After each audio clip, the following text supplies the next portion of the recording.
bagian-bagian komen. Nah, berarti saya susun cerita itu dari mulai pengenalan sampai ke bagian inti. Itulah kenapa kita bercerita itu harus ada susunannya. Nah, susunan cerita itu atau jalan cerita itu yang disebut dengan alur. Apa? Alur, ya. Jadi pada suatu cerita ada namanya jalan cerita, itulah yang disebut dengan alur. Apa itu alur? Alur adalah jalan cerita pada sebuah cerita fiksi ataupun non fiksi. Oke, alur ada 3. Ada 3 ya. Apa saja? 1, alur maju. Yang kedua, alur mundur. Yang ketiga, alur maju mundur atau alur campuran. Apa saja alur? 1, maju. 2, mundur. Yang ketiga, campuran, maju mundur. Oke, baik. Baik, sebelum saya jelaskan apa itu alur maju, apa itu alur mundur, apa itu alur maju mundur, kita harus mengenal dulu apa saja tahapan-tahapan dari alur. Tahapan-tahapan dari alur itu ada 5. Ada berapa? Ada 5. Tahapan-tahapan alur itu ada 5. Apa saja? Baik, yang pertama ada tahapan orientasi. Siapa yang tahu apa itu orientasi? Ya, orientasi adalah tahapan pengenalan. Apanya yang dikenalkan? Kan suatu cerita pasti kita kenalkan tokohnya, tempatnya atau latarnya, waktunya. Inilah dia di orientasi, dikenalkan. Tahapan yang kedua ada muncul konflik. Nah, suatu cerita nggak akan seru kalau nggak ada konflik. Nah, awal-awal muncul konflik inilah yang namanya kan tahapan muncul konflik.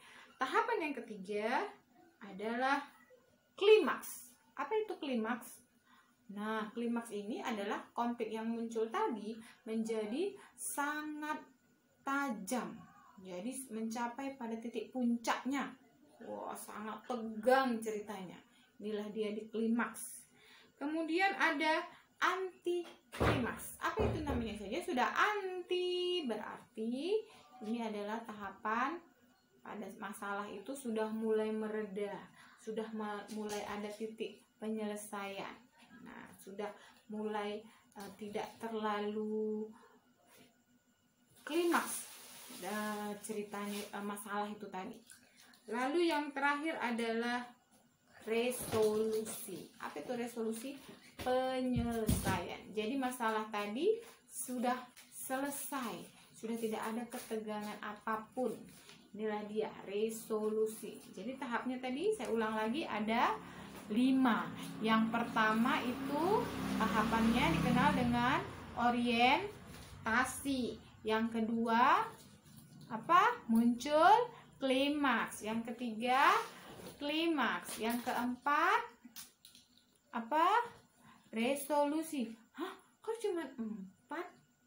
Ayo, apa lagi? Ada 5 loh. Kita ulang.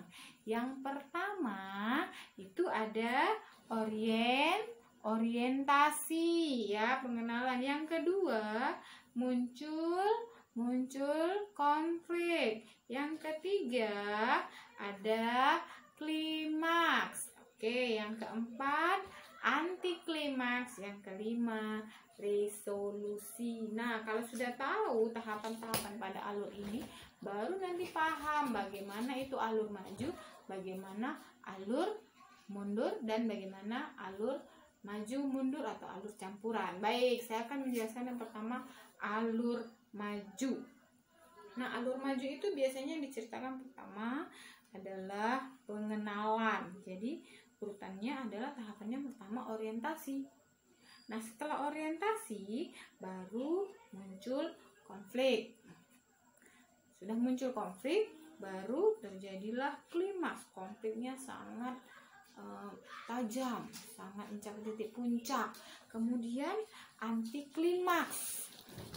Lalu resolusi, itu kalau alur maju ya, di tahapannya. Oke, jadi ceritanya dimulai dari pengenalan sampai ke penyelesaian. Itu pada alur maju. Nah, kalau alur mundur, dimulai ceritanya dengan resolusi. Jadi diceritakan selesai dulu masalahnya. Sudah terjadi penyelesaian. Baru dia mundur ke belakang ceritanya. Ke anti klimaks. Nah, soalnya sudah mau selesai. Lalu ke klimaks. Wah, persoalannya sangat memuncak. Lalu kemudian muncul konflik. Bagaimana awal muncul konfliknya? Dan yang terakhir adalah orientasi, pengenalan. Jadi kalau alur mundur itu kebalikan dari alur maju urutannya. Kalau alur maju dari orientasi sampai ke resolusi, kalau di alur mundur dari resolusi ke orientasi. Oke, yang terakhir yaitu alur campuran atau alur maju mundur. Dimulai dari klimaks. Masalahnya dulu yang diceritakan, masalah yang sangat tajam di klimaks. Lalu setelahnya bagaimana muncul masalahnya, awal munculnya bagaimana? Muncul konflik. Kemudian orientasi, dikenalkan. Kenapa konflik itu bisa muncul? Dikenalkanlah tokoh-tokohnya, latarnya, kejadiannya kapan. Kemudian anti klimaks. Sudah mulai mereda persoalannya, sudah mulai selesai. Lalu yang terakhir adalah resolusi, sudah selesai.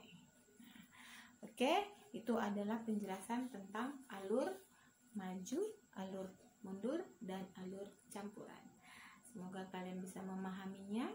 Saya rasa pelajaran kita sampai di sini. Sebelumnya, terima kasih. Kita akhiri dengan membaca hamdalah. Semoga pembelajaran kita hari ini mendapatkan keberkahan dari Allah Subhanahu wa Ta'ala. Oke, assalamualaikum warahmatullahi wabarakatuh.